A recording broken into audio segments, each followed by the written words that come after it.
Hi everyone, welcome back to my channel. So आज की video में हम मैथ्स पेडागोजी का सबसे पहला टॉपिक नेचर ऑफ मैथमेटिक्स के कुछ पॉइंट्स डिस्कस करेंगे इस वीडियो में।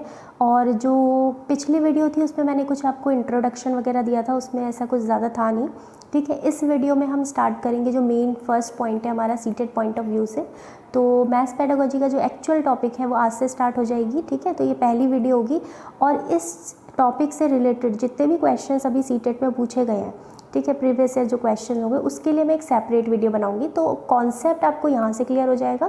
तो आप सारे पॉइंट वाइज मैंने सारी चीज़ों को रखने की कोशिश की रही है 5-6 पॉइंट से। तो उसमें आपको नेचर ऑफ मैथमेटिक्स से रिलेटेड जो भी डाउट्स हैं वो सारे के सारे इस वीडियो से क्लियर हो जाएंगे। ठीक है, तो बिना टाइम वेस्ट किए चलिए स्टार्ट करते हैं। सो हमारा जो सबसे पहला पॉइंट है वो है more than computation. Okay, mathematics जो है वो उसका नेचर ये है कि वो सिर्फ प्लस माइनस डिवाइड मल्टीप्लाई सिर्फ इसके बारे में बात नहीं करता। It is not just about the arithmetic part, basic calculation जो कि हम बच्चों को सिखाने की बात करते हैं, न्यूमेरेसी।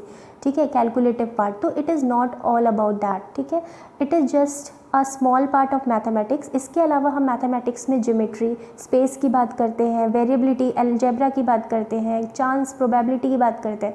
तो इसके अलावा बहुत सारी चीज़ें हम मैथमेटिक्स में पढ़ते हैं। मतलब सिर्फ ये कैलकुलेशन बेस्ड नहीं है कि इसमें सिर्फ मतलब कैलकुलेशन से रिलेटेड क्वेश्चंस होंगे, है ना। It is not just about calculation, it is more than that. ठीक है, तो किन चीज़ों की हम बात करते हैं यहाँ पर? हम बात करते हैं यहाँ पर इन सब चीज़ों की। और ये किस चीज़ को डेवलप करने में हेल्प करती है?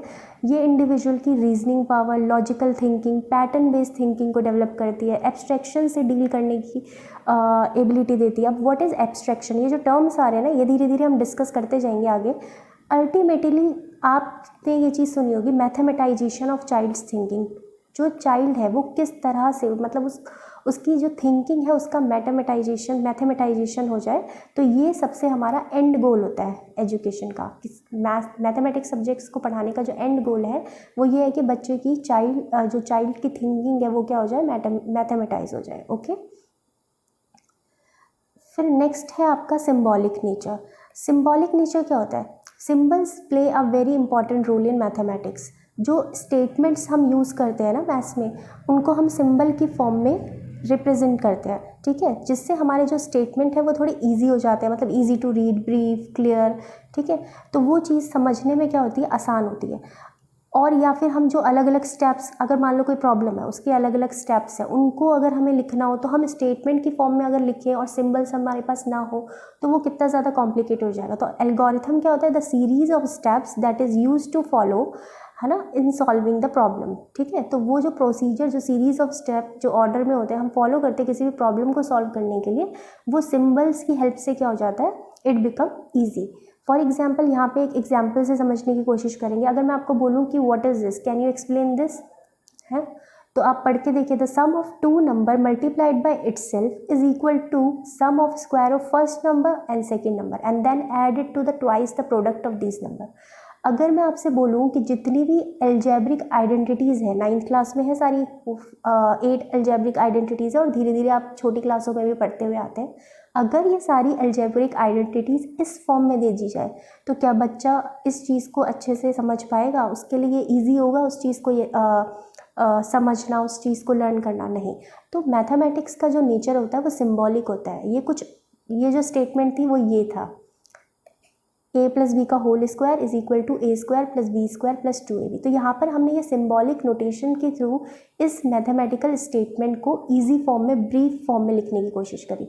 तो मैथ्स का जो नेचर है वो कैसा है, सिंबॉलिक नेचर, इसलिए ताकि जो हमारी चीज़ें हैं वो ईजी टू अंडरस्टैंड हो। Okay, so the next topic is, अभी मैंने आपको पीछे एक वर्ड यूज़ किया, एब्स्ट्रैक्टनेस, की एबिलिटी हो जाती है जैसे जैसे बच्चा मैथमेटिक्स के चीज़ों को सीखता है, उसके अंदर समझने की जो एब्स्ट्रैक्टनेस है उसको समझने की एबिलिटी इंक्रीज होती जाती है। What is abstractness? अगर हम इसकी लिटरल मीनिंग की बात करें तो एब्स्ट्रैक्ट का मतलब होता है detach, which is in detach form. ठीक है, फिजिकल रियलिटी एंड कंक्रीट। कोई भी चीज़ जो हमें दिख रही है वो क्या है, कंक्रीट है। ठीक है। फॉर एग्जाम्पल यहाँ पे एक एप्पल है, उसको हम छू सकते हैं, उसको फील कर सकते हैं, उसको देख सकते हैं, ठीक है। तो this is in concrete form, physical form. पर जो भी चीज़ हम नहीं देख सकते, जिसकी इमेज हमारी माइंड में फॉर्म्ड ना हो, वो क्या कहलाएगा? Abstract. It is detach from reality, okay. और आप नोटिस करोगे कि जो मैथमेटिक्स में जो कॉन्सेप्ट्स हैं they are abstract in nature. ज़्यादातर जो कॉन्सेप्ट है वो क्या है? वो एब्स्ट्रैक्ट फॉर्म में है। अगर हम प्राइमरी लेवल से ही, अगर हम छोटे से ही बात करें, तो आपने ये चीज़ देखी होगी कि जो कॉन्सेप्ट है नंबर का, it is an abstract concept, right. अगर मैं बच्चे को डायरेक्ट बोल दूँ, काउंटिंग लिखवाना स्टार्ट कर दूँ, एक छोटा सा बच्चा, उसको, वो अभी 6-7 साल का ही, उसको हम बोले 1 2 3 4, क्या उसको वो चीज़ समझ में आएगी? नहीं आएगी। अगर वही चीज़ हम उसको कंक्रीट फॉर्म में दिखाएं कि दिस इज़ एप्पल, और कितने एप्पल हैं? ये 1, फिर उसको 1 वहाँ पर लिख करके दिखाएं, फिर उसके बाद एक और एप्पल वहाँ पे इंट्रोड्यूस करें, और फिर उसको बोले 1 + 1 2, ये कितने एप्पल है? 1 2, एंड देन 1 2 3, और this is how he is able to understand the abstract concept, that is counting of number, okay. तो जितने भी कॉन्सेप्ट होते हैं, इस तरह से धीरे धीरे धीरे धीरे धीरे क्या होता है, जो कंक्रीट एक्सपीरियंसेस होते हैं ना बच्चे की, उनको हम यूज़ करते हैं एब्स्ट्रैक्शन को वाइडन करने के लिए, एब्स्ट्रैक्शन को इंक्रीज करने के लिए, ओके। तो एब्स्ट्रैक्ट जो है वो क्या होता है? It is detach from the physical reality, that is not exist in the real form, but the nature of the mathematics is abstract. लेकिन जो मैथमेटिक्स का जो नेचर है वो क्या है? एब्स्ट्रैक्ट है। तो उस चीज़ को इंक्रीज़ करने के लिए हमें किन चीज़ों का इस्तेमाल करना पड़ता है? एब्स्ट्रैक्टनेस कैसे इंक्रीज़ होती है? कंक्रीट एक्सपीरियंस के through, okay. Now next, the fourth point is consistent and hierarchically structured discipline. ये अब फोर्थ नेचर है मैथमेटिक्स का, कि जो ये कंसिस्टेंट होता है, एक स्ट्रक्चर्ड डिसिप्लिन है, एक के बाद एक चीज़ें ऑर्डर में सेट है, ठीक है। अब इस चीज़ को हम समझेंगे। Every mathematical concept give rise to more mathematical concept, ठीक है। अभी मैंने आपको काउंटिंग का पीछे एग्जाम्पल दिया, ठीक है। इसी चीज़ को हम और एक और एग्जाम्पल से समझने की कोशिश करेंगे, कहना क्या चाहता है। अब बच्चा जो है, उसका कॉन्सेप्ट ऑफ नंबर्स क्लियर हो चुका है, उसको पता है कि 1 2 3 4, व्हाट इज़ 1 2 3 4, ठीक है। वो हमने उसको एक कंक्रीट एक्सपीरियंस, उसके जो प्रीवियस कंक्रीट एक्सपीरियंस है उनका यूज़ करके हमने बच्चे को कॉन्सेप्ट ऑफ नंबर इंट्रोड्यूस कराया। This is also a abstract concept, okay. अब उस बच्चे को natural number, whole number, integer, इन सब के कॉन्सेप्ट से इंट्रोड्यूस कराना है। अब natural number, whole number, set of integer, they all are also the abstract concept, right. We can not see the natural number in real, right. So what we do, we use that concept to introduce another concept. एक दूसरे concept को समझने के लिए बच्चे की जो previous knowledge है, जो उसका कॉन्सेप्ट है, उसको हम इस्तेमाल करते हैं। तो this is how he is able to understand the concept from primary classes, and then when he reach to the higher classes, he is able to use that concept in that form, ठीक है। तो धीरे धीरे धीरे क्या करता है बच्चा, जो पहले सीखता आता है ना, तो बोलते हैं ना, आपने ये पिछले क्लास में पढ़ा होगा, इस तरह की चीज़ें मैथ्स में बहुत ज़्यादा यूज़ होती है, क्योंकि वहाँ पर क्या होता है, हर बार जो अलग अलग जैसे जैसे क्लासेस बढ़ती जाती है, तो हमारे जो प्रीवियस कॉन्सेप्ट है उनका यूज़ भी क्या होता है, इंक्रीज़ होता रहता है। तो यहाँ पे कॉन्सेप्ट ऑफ नंबर किस लिए इंट्रोड्यूस हुआ? नेचुरल नंबर को समझाने के लिए। 1 2 3 4 से लेकर जितने भी नंबर इन्फिनिटी तक जाएंगे, उन नंबर्स को हम नेचुरल नंबर कहेंगे। अगर इसमें 0 इंक्लूड कर दिया तो उसको होल नंबर कहेंगे। अगर हमने इसमें नेगेटिव नंबर्स को इंक्लूड कर दिया तो इस सेट को हम इंटीजर कहेंगे। फिर उसको हम रेशनल नंबर के कॉन्सेप्ट में समझाएंगे चीज़ें। तो इस तरह से हम प्रीवियस कॉन्सेप्ट को और मैथमेटिकल कॉन्सेप्ट समझाने के लिए यूज़ करते हैं। तो that's why we can say that mathematical is consistent है, लगातार होती है चीज़ें एक के बाद एक के बाद एक, और एक हायरार्किकली स्ट्रक्चर्ड डिसिप्लिन है। ऐसा नहीं है कि आप सीधा ये वाला कॉन्सेप्ट पे पहुँचे और अपने पिछले कॉन्सेप्ट बच्चे के क्लियर नहीं है, तो वहाँ पर फिर बच्चा क्या करता है, क्रैमिंग स्टार्ट कर देता है और उसको चीज़ें क्लियर नहीं होती, वो कन्फ्यूज़ हो जाता है, ठीक है। तो एक और एग्जांपल से समझ सकते हैं इस चीज़ को। अब यहाँ पर एक डिफरेंट हमें यहाँ पे शेप्स देखने को मिल रही है। तो जब बच्चा प्राइमरी क्लासेस में होता है तो उसका डिफरेंट मैनिपुलेटिव्स के थ्रू जो शेप्स हैं उनके कॉन्सेप्ट्स को क्लियर करता है। For example triangle, rectangle, square. फिर धीरे धीरे जब वो हायर क्लास में जाता है फिर उसके पैरामीटर के कॉन्सेप्ट को इंट्रोड्यूस करते हैं कि how will you find the parameter of these shapes. तो वो उसको मेजर करना स्टार्ट करता है स्केल की हेल्प से, छोटे छोटे मैनिपुलेटिव से। तो इससे क्या होता है, एक कॉन्सेप्ट दूसरे कॉन्सेप्ट को इंट्रोड्यूस करने के लिए हम यूज़ करते हैं और इसकी जो एब्स्ट्रैक्टनेस है मैथ्स की वो क्या होती रहती है, वाइडन होती रहती है। Okay, so the next point is based on pattern.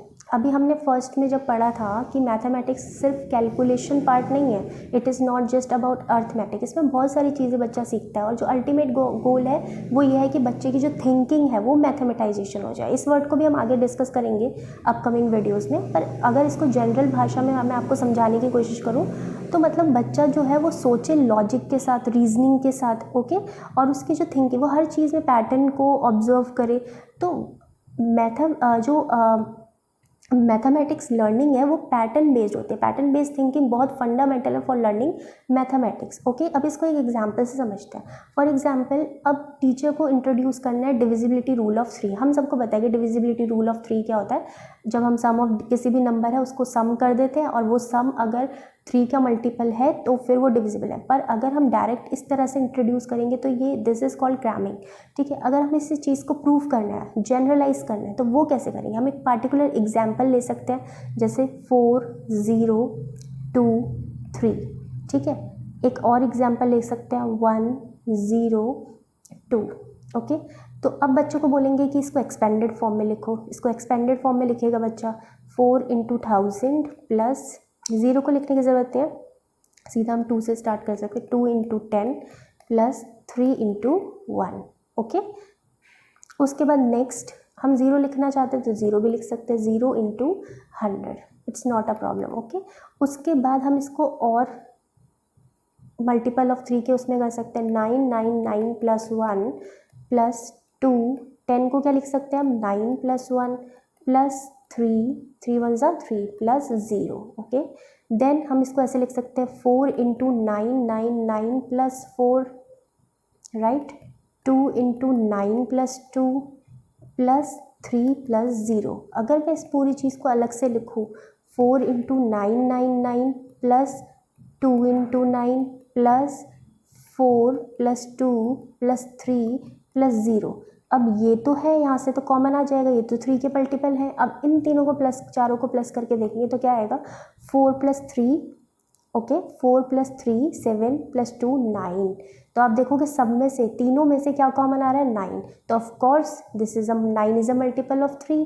तो हमने क्या प्रूव किया कि जो ये नंबर है, अगर ये 3 डिजिट का सम आ जाता, ये दोनों तो ऑलरेडी हो गए थे ना 3 के मल्टीपल, लेकिन जो सम ऑफ डिजिट है, आप ऑब्जर्व करो, 4 + 0 + 2 + 3, अगर sum of digit also is a multiple of 3 तो वहाँ पर क्या हो जाएगा, ये पूरा नंबर क्या हो जाएगा, 3 से डिविजिबल हो जाता। तो यहाँ से हमने इस चीज़ को जनरलाइज करने की कोशिश करी, पार्टिकुलर टू जनरल गए। अब एक और एग्जाम्पल से इसको समझते हैं, आपको और क्लियर हो जाएगा। अभी मैंने आपको दूसरा क्या दिया था, 1 0 2, ओके। अब इसको एक्सपेंड करते हैं, 1 × 100 प्लस 0 × 10 प्लस 2 × 1, ओके। तो 1 × 99 प्लस 1 प्लस 0 × 9 प्लस 1 प्लस 2 1 ज़ा 2। अब इसको एक्सपेंड कर लेते हैं, 99 प्लस 1 1 ज़ा 1 प्लस ये तो आपका 0 ही आना है पूरा, 0 प्लस 2, ओके। अब आप ऑब्जर्व करोगे, ये तीनों अगर हम ऐड करें, this is a multiple of 3, but in तीनों को ऐड करने पर एक ऐसा नंबर आना चाहिए that is also a multiple of 3। तो ये पूरा नंबर क्या हो जाएगा, डिविजिबल बाय 3। तो 1 + 0 + 2 इज 3, तो मतलब दिस इज पॉसिबल। तो वो कैसे हुआ बच्चों, वो कैसे हुआ कि हमने जब 1 + 0 + 2 किया, that is sum of digit. आप ऑब्जर्व करोगे ये क्या है, ये जो नंबर था ओरिजिनल नंबर 1 + 0 + 2, वो क्या है, सम ऑफ डिजिट। तो यहाँ से हमने इस चीज़ को जनरलाइज किया। पिछले जो एग्जाम्पल है उसमें भी यही हुआ था, सम ऑफ डिजिट। तो यहाँ से what we have concluded, the sum of digit is multiple of 3, then the number is also multiple of 3। तो this is how the children is able to observe the pattern, है ना, observe करता है चीज़ों को, उसके बाद उन चीज़ों पार्टिकुलर एग्जाम्पल के थ्रू फिर वो जनरलाइज करता है। तो this is the generalised form, okay okay. अब व्हाट इज़ जनरलाइजेशन? अब आपने ये शब्द भी बहुत बार सुना होगा, जनरलाइजेशन। मैंने आपको एग्जांपल से तो थोड़ी बहुत क्लैरिटी दे ही दी। जनरलाइजेशन क्या होता है? जिसमें हम एक पर्टिकुलर एग्जांपल लेते हैं, उसमें कुछ कॉमन फीचर एनालाइज करते हैं और फिर उस कॉन्सेप्ट को जनरलाइज करते हैं। और वो जो जनरलाइज कॉन्सेप्ट है वो ज़्यादातर एक्सेप्शनल केस भी होते हैं कुछ, वो भी मैं आपको एक अलग वीडियो में समझाऊंगी, जिसमें जनरलाइजेशन फॉलो नहीं करता, कुछ एक्सेप्शंस भी होते हैं। पर जनरलाइजेशन क्या होता है? एक पर्टिकुलर जो कॉन्सेप्ट है वो क्या होता है, कुछ चीज़ों में अप्लाई हो जाएगा। जैसे यहाँ पर पर्टिकुलर कॉन्सेप्ट क्या था? Divisibility rule of 3। तो उसका जनरलाइज कॉन्सेप्ट क्या है कि अगर sum of digit is a multiple of 3 then that number is also a multiple of 3, जो कि इस केस में हो रहा है। This is called a generalise statement, जिसमें हम पर्टिकुलर एग्जाम्पल, पर्टिकुलर से कहाँ जाते हैं? जनरल जाते हैं। ओके बच्चों, आज का लास्ट पॉइंट है नेचर ऑफ मैथमेटिक्स का, वो है कंसेप्चुअल एंड प्रोसीजरल नॉलेज। जो मैथमेटिक्स है ना, उसको हम, मैथमेटिकल नॉलेज है उसको 2 पार्ट्स में डिवाइड करते हैं। एक तो कॉन्सेप्ट्स के पार्ट पे और एक होता है प्रोसीजरल। तो कॉन्सेप्चुअल नॉलेज और प्रोसीजरल नॉलेज दोनों मिला करके मैथमेटिकल नॉलेज बनाते हैं। कॉन्सेप्चुअल नॉलेज क्या होती है? Knowledge about the concept, concept के बारे में नॉलेज होना, ठीक है। और प्रोसीजरल नॉलेज क्या होती है कि हम जो प्रोसीजर, जो एल्गोरिथम फॉलो कर रहे हैं किसी भी प्रॉब्लम को सॉल्व करने के लिए, और एल्गोरिथम मैंने आपको बताया था, ठीक है, it is the series, order series steps that is used to follow in solving a problem, ठीक है। फर्स्ट स्टेप क्या होगा, फिर उसके बाद क्या करेंगे, उसके बाद क्या करेंगे, तो this is series of steps. तो एक तरह का प्रोसीजर हो गया ये, ठीक है। तो प्रोसीजरल नॉलेज, अगर हमें कोई क्वेश्चन पूछा तो अगर उस क्वेश्चन का हमें कॉन्सेप्ट पता है, ठीक है, और ये पता है कि उस क्वेश्चन के स्टेप्स क्या होंगे, इसको फॉलो कैसे करेंगे, तो वहाँ पर हम उस प्रॉब्लम को सॉल्व कर सकते हैं। तो both type of knowledge is important for the mathematical knowledge. Okay, अब कंसेप्चुअल नॉलेज को समझने के लिए डेफिनेशन के थ्रू हम चीज़ों को एक्सप्लेन करते हैं, ठीक है। मान लो अगर मुझे पेरीमीटर का कॉन्सेप्ट समझाना है बच्चों को, तो उसको कम्युनिकेट करने के लिए हम क्या यूज़ करते हैं? डेफिनेशंस यूज़ करते हैं। डेफिनेशन क्या होती है? ये मैथमेटिकल स्टेटमेंट होती है जो कि बिल्कुल क्लियर होनी चाहिए, ठीक है, अनएम्बिगुअस नहीं होती। तो एक चीज़ आपको ये भी ध्यान रखना है, डेफिनेशन जो होती है मैथमेटिकल, वो मैथमेटिकल स्टेटमेंट्स जो कि क्लियर होती है, प्रिसाइज होती है, अनएम्बिगुअस होती हैं, ठीक है। तो और किसके बेस पे होती है? प्योरली लॉजिक और रीजनिंग के बेसिस पे। तो जैसे अगर पैरीमीटर की डेफिनेशन हम लिखेंगे तो क्या लिखेंगे? It is the length of A boundary, ठीक है, it is the length of A boundary of a figure, ठीक है। तो ये क्या होती है? पैरीमीटर क्या होता है? ये जो बाउंड्री होती है किसी भी चीज़ की, उसकी जो लेंथ होती है वो क्या होती है? पेरीमीटर। तो हमने क्या किया? पेरीमीटर का जो कॉन्सेप्ट है उसको किसके थ्रू एक्सप्लेन किया? डेफिनेशन के थ्रू। तो definition are led to communicate the concept. और डेफिनेशन का नेचर कैसा होना चाहिए? डेफिनेशन का नेचर होना चाहिए अनएम्बिगुअस होना चाहिए, क्लियर होना चाहिए, प्रिसाइज होना चाहिए, लॉजिक और रीजनिंग के बेस्ड पे होना चाहिए। ओके, फिर अगर हम नेक्स्ट बात करें, कंसेप्चुअल नॉलेज क्या करता है? जब आपको किसी कॉन्सेप्ट की नॉलेज होती है तो फिर आप प्रोसीजरल नॉलेज को भी आपको प्रॉब्लम नहीं होती प्रोसीजरल नॉलेज में, ठीक है। कॉन्सेप्चुअल नॉलेज प्रोसीजरल नॉलेज को लीड करते हैं। ओके, तो इस चीज़ को हम एक एग्जाम्पल के साथ थ्रू समझ सकते हैं। वेट, अब आपने धीरे धीरे, आप छोटी क्लासों में जब होते हैं, प्राइमरी क्लासेस में, अपर प्राइमरी क्लासेस में, तो आप कॉन्सेप्ट समझते हैं सर्कल का।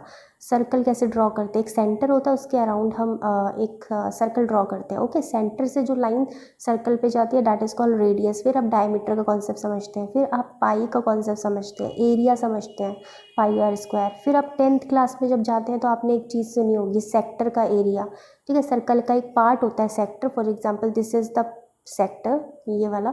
अब पूरे सर्कल का एरिया आपको पता है कि पाई आर स्क्वायर होता है। अब इस कॉन्सेप्ट को यूज़ करते हैं इसका निकालने के लिए, ठीक है। पूरे सर्कल का एरिया क्या होता है? पूरा पार्ट, है ना, पूरा पार्ट, सेंटर का के अराउंड ये पूरा पार्ट है। तो हम ये कह सकते हैं पूरा 360 डिवाइडेड बाय 360, तो this is the area of the circle.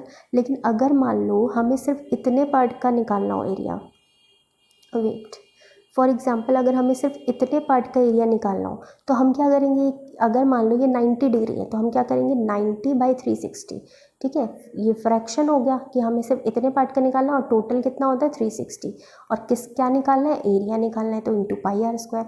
तो आपने जो अपना प्रीवियस नॉलेज था रेडियस के बारे में, पाई के बारे में, एरिया का कॉन्सेप्ट, वो यहाँ पर आपने यूज़ किया और इस तरह से आप प्रॉब्लम्स को सॉल्व कर सकते हैं। तो आप एरिया ऑफ सेक्टर अगर आपसे कोई फाइंड आउट करने के लिए बोले तो आप इजीली फाइंड आउट कर सकते हैं क्योंकि you know about the conceptual knowledge. So your conceptual knowledge lead to your procedural knowledge. तो आप एक सीरीज ऑफ स्टेप्स फॉलो कर सकते हैं। पहले आप एरिया ऑफ सर्कल आप निकाल सकते हैं, फिर एरिया ऑफ सर्कल निकालने के बाद उसके बाद आप इसको एंगल्स से मल्टीप्लाई कर सकते हैं फ्रैक्शनल वैल्यू से। ओके, तो this is how the concept are interrelated. जो कॉन्सेप्ट्स होते हैं वो क्या होते हैं, एक दूसरे से काफ़ी ज़्यादा इंटर रिलेटेड होते हैं। आई होप कि आपको ये वीडियो से नेचर ऑफ मैथमेटिक्स क्लियर हो गया। बहुत कॉन्साइज फॉर्म में मैंने सारी चीज़ों को ना पॉइंट्स में एक्सप्लेन कर दिया। अब बुक्स में आप देखोगे बहुत अलग अलग चीज़ें लिखी रहती हैं, पर वो क्या है, एक पर्टिकुलर पॉइंट के अंदर ही आपकी सारी चीज़ें डिस्कस हो गई है, जिससे आपको कोई भी प्रॉब्लम नहीं होगी। फिर भी प्लीज़ अगर आपको कोई डाउट रहता है तो आप प्लीज़ कमेंट में ज़रूर लिखिए, ठीक है। उसके ऊपर हम बात करेंगे वीडियोज़ में, जिससे मुझे भी एक इंसाइट मिलती रहेगी कि हाँ मुझे किस तरह से क्वेश्चंस आ रहे हैं, उसी तरह से फिर मैं वीडियो बनाती रहूँगी। ओके, और नेक्स्ट वीडियो बहुत ज़्यादा इंपॉर्टेंट होने वाली है। आपने बहुत सारी टर्म्स कई बार ऐसी सुनी होगी like conjectures, okay, axiom, postulate, theorem. तो इनमें क्या डिफरेंस होता है, इस बार भी क्वेश्चन आया था 2021 वाला जो पेपर था हमारा, ठीक है, सीटेट। तो उसमें बहुत सारे इस तरह के क्वेश्चंस पूछे गए थे डेफिनेशन में। तो ये सारी जो टर्म्स है ना वो हम नेक्स्ट वीडियो अलग वीडियो में डिस्कस करेंगे। इस वीडियो में मैंने आपको नेचर ऑफ मैथमेटिक्स की बातें सारी क्लियर कर दी है। आई होप आपको पसंद आया होगा। अगर आपको ये वीडियो अच्छी लगी है तो प्लीज़ और लोगों के साथ भी शेयर करिए जो तैयारी कर रहे हैं, ठीक है। और इस वीडियो को ज़रूर लाइक करें और नीचे कमेंट प्लीज़ ज़रूर करें, ठीक है, आपको जो भी चीज़ में प्रॉब्लम है। और जो प्रीवियस ईयर क्वेश्चन है वो भी हर टॉपिक के बाद मैं आपसे डिस्कस करती रहूँगी, ठीक है। तो मिलते हैं नेक्स्ट वीडियो में। Till then bye bye.